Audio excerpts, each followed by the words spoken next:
the most wanted woman in town. Ada hated traveling, but in this case it was necessary. 1, she needed to get away from Quinn, and 2, she needed to find a way to kill Quinn. She had heard that a powerful sorceress lived in the town of Heartwood Head, and she wanted to ask for her help. So one morning, Ada left early when Quinn was still asleep. Luckily, he had left his money on the table, so she quietly stole the money and left. Ada traveled through the dark forest. The dark forest was full of bad plants and creatures, but nothing attacked Ada. The old women in town said that the dark forest only attacked people who deserved it, and Ada thought that they were right. Nobody deserved Quinn. When Ada arrived in Heartwood Head, she went to the pub and said, "I'm here to see the sorceress." The owner of the pub looked at her strangely and then said, "You mean you want to see the most wanted woman in town? Please don't call her sorceress. It's such a nasty word." "Wanted?" said Ada, confused. Usually people hated sorceresses. "You mean she does magic for all of you?" "No," said the man. "That's her private business. She is the most wanted woman in town because, well, everybody wants her." Ada still didn't understand, but the man said it like it was very simple. Because she's beautiful. She would make the perfect wife." He almost sounded angry now. "And let me guess, she's rich, too." The man went red. "Well, yes, there's that, too." "Got it. Where can I find her?" "Ah, well, you can't. Her house is locked with magic and she never comes out." "Have you tried knocking on the door?" "Of course we have," cried the man. "But the house is covered with magic. It's dangerous. Frederick almost lost his hand when he did it." "Still, I want to see this house." The man didn't seem happy. Ada thought that the people of Heartwood Head probably didn't want another person trying to marry the sorceress, but he showed her where the house was. It looked quite normal, actually, but there were some signs of magic. The plants were too fat and colorful to be normal, and you couldn't see through the windows. Blue smoke came out of the top of the house, and Ada wondered how the sorceress got her food if she never went outside. Ada considered knocking on the door, but she decided she quite liked having both her hands. So she went back to the pub and slept. In the night, she had a strange dream of 2 bright yellow eyes watching her through the window. When she woke up, the whole town of Heartwood Head was in the streets talking loudly. She had wanted to sleep in, but that wasn't going to be possible. "What's going on?" she muttered. "Some kind of festival?" She went outside and saw that everyone was standing in a circle. In the center, there was a man made of blue wool. He had to be made of magic, but the people of the town seemed to think this was normal. People kept asking him things, but he didn't answer them. Then he looked at Ada, smiled, and started speaking. "The most wanted woman in town has decided to have a competition," he announced. The people all went quiet. "Lady Ray knows that you all want many things from her, but she will not give her prizes to any man or woman. You must win the key to her heart, and the key is here. The wool man moved to the side, and behind him there was a small black cat. Around the cat's neck, there was a key. Whoever can take the key from this cat's neck and use it to open her house will be able to ask Lady Ray for one thing. You could ask her to build you a palace, or cook a wonderful meal, or even to marry you. Or I could ask her to kill a man, Ada thought to herself. But remember, if you try to enter her house without the key, you will meet a sad end. Good luck. The wool man jumped into the air and disappeared into a cloud of smoke. The cat sat on the ground and meowed.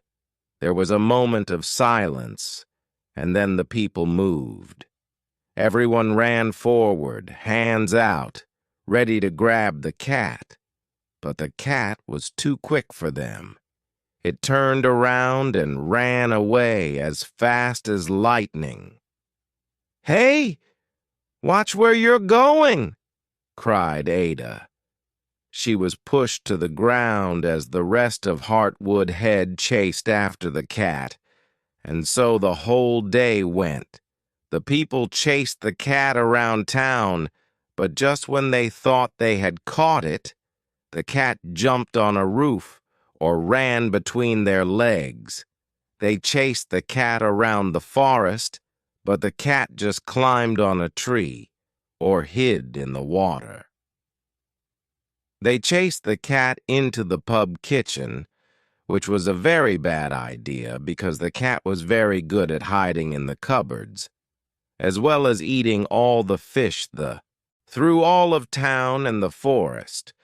They put traps of all kinds. You couldn't walk a meter without falling into a trap yourself. Of course, the cat, being much cleverer than the townspeople, walked around all the traps.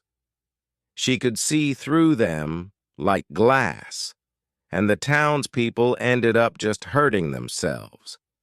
Ada didn't want to fall into a trap, so she stayed in her room in the pub and watched what was happening through the window. On the third day, the townspeople brought in horrible, great dogs to catch the cat. Ada thought this was stupid, as there was no way that the dogs were faster than the cat. But after many hours, the cat got tired, and the dogs did finally trap it. Ada's heart beat fast as she watched the dogs push the cat into a corner. The townspeople watched happily, like it was a sport, but when the dogs tried to take the key, the cat attacked them. It scratched them across the face as fast as lightning, and the dogs howled in pain. Blood went everywhere, and before the people knew what had happened, the cat had run away again. "It's not fair," cried a woman. "How will we ever catch the cat like this?" All this time, Ada had been watching the cat, and she had learned a few things. In the morning, before the townspeople woke up, the cat went to the river to catch fish. In the afternoon, she climbed up a tree, which the townspeople didn't know about, and she had a nap in the shade. In the evening, she hid outside the pub and listened to people's conversations. The last part didn't make sense. Why would a cat be interested in hearing people's gossip? But this was clearly no ordinary cat. Now that the townspeople had given up on catching the cat, Ada could try her plan. The next morning, she asked the pub owner to make her fried fish for breakfast. Then she climbed up into the cat's secret tree and waited. When the cat arrived, it jumped and almost fell out of the tree. "Shh, it's okay," said Ada. "I'm not going to try and catch you. I just thought you might like this." She held the fried fish in front of the cat. The cat looked at her strangely, but when she was sure that Ada was a safe person, she came and ate the food. Ada didn't know if it was a boy cat or a girl cat, but she just felt that it was a she, and she couldn't think of her as an it. This cat was too clever to be an it. When the cat had finished, Ada said, "You like to nap here, don't you? Well, I'm going to nap here today, too, if that's okay." And she lay down in the tree and closed her eyes. For a while she heard nothing but the wind and the birds singing. Then, just when she was starting to fall asleep, she felt something warm and soft on her leg. The cat had lain down on her to nap. Smiling to herself, Ada fell asleep. That evening, Ada went downstairs in the pub. Most evenings, she sat in her room and read. But tonight, she wanted to collect gossip. So she sat in the corner and listened to the conversations around her. Normally, she didn't care about other people's lives. She had been lonely for a long time. Well, she had friends. Until she met Quinn. She wondered if he was following her. She hoped she was safe here. She had to hope. The next day, Ada climbed back into the tree with her fried fish, and as the cat ate, she told her all about the strange gossip of the people of Heartwood Head. "Joe's stolen from the farmer again. He's having money problems, I hear. Belinda's daughter has a strange illness, and nobody can understand what it is. Nigel is thinking of moving to another town. Nobody complained about that. I don't think anyone actually likes Nigel." The cat listened quietly, and it was hard to tell if she liked the gossip. But when Ada lay down, she climbed onto her stomach to nap. They continued like this for a week. The townspeople slowly gave up on the cat, and Ada made friends with her, bringing fried fish and fresh gossip every day. One day, Ada didn't think she could wait any longer. She hated watching the key hang from the cat's neck, as it reminded her of her problem. So while the cat was napping, she tried to take it off. The cat woke up and jumped back. "Sorry," said Ada. "It's just—" The cat disappeared before she could finish. Ada continued to bring fish and gossip up to the tree, but she didn't see the cat for another week. She worried that she had missed her chance. Oh, why did she have to try and take the key? But finally, the cat came back. This time, something was different between them. The cat still listened to her gossip and ate from her hand, but she looked at Ada with her bright yellow eyes. Where had Ada seen those eyes before? It was like the cat was looking through glass. Ada felt like she could see everything in her mind, but that was crazy. It was just a cat after all. Still, Ada started to talk more about herself to the cat. She told her about her sad, lonely life, and she told her the reason why she needed to meet the most wanted woman in town. "I don't care about money or marriage. I need help. I told you I have a boyfriend. Quinn, he's called, but he's not really a boyfriend. He's more like a monster or a wild animal. He has these sweet green eyes and he can make anyone laugh, but when he's had a few glasses of wine..." And he always has a few glasses of wine. Then he turns dark, like the bottom of a lake. I've tried to leave so many times, but I don't have anywhere to go. Even now, I'm just using money I stole from him. And when he finds me, Ada felt something warm on her arm. She looked down to see that the cat was rubbing her head against her. She realized that she had been crying. Well, to make a long story short, I need the wanted woman's help. I need her to kill Quinn. That's my only way out. I don't care if I die after that. As long as he can't hurt anyone. The cat meowed loudly, climbed onto her, and started rubbing her all over. It was hard to be sad when a cat was meowing and rubbing you, and it was hard to think about sad things. So Ada didn't. She forgot about her problems and played with the cat sitting in her legs. The next day, the cat had a present for Ada. In her mouth, she held the key. She placed it on Ada's leg and meowed. You're really giving it to me. The cat meowed and looked in the direction of the wanted woman's house. There was no doubt she had done it. Ada climbed down and walked towards the house. She hid the key in her pocket, not wanting the townspeople to see her. The cat followed behind her. When she reached the door, she stopped.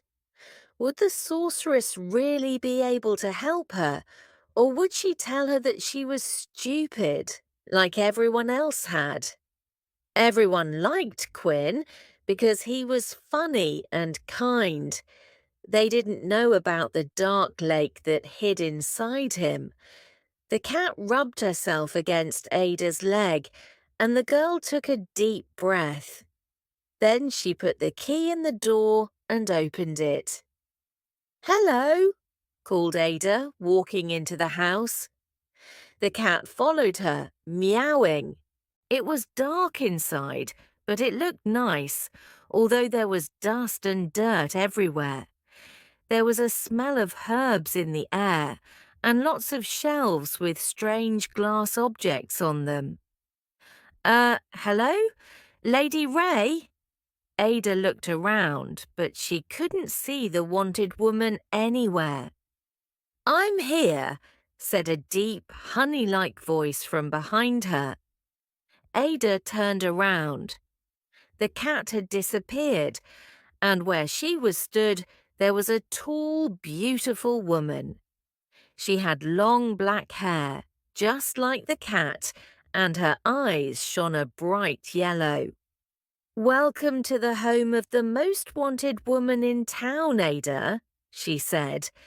She lifted the girl's hand and kissed it. Ada went red. "Congratulations! You have won my competition. Tell me, what do you want?" Ada's heart beat fast, like lightning. Those beautiful yellow eyes looked through her, like glass, like she might break at any moment. "I want you," she thought. But no, that was stupid. She knew what she had to ask for. "I need you to kill Quinn." Lady Ray smiled and said, "As you wish. Would you like to join me?" "Join you? You mean do it together?" Lady Ray smiled. "That man has hurt you a lot. Do you want to hurt him back?" Ada bit her lip. No, I just want it to be over." "I understand." Lady Ray stopped holding her hand, and Ada felt cold. She hadn't even realized the woman was holding her hand. "I will be gone for a day or two.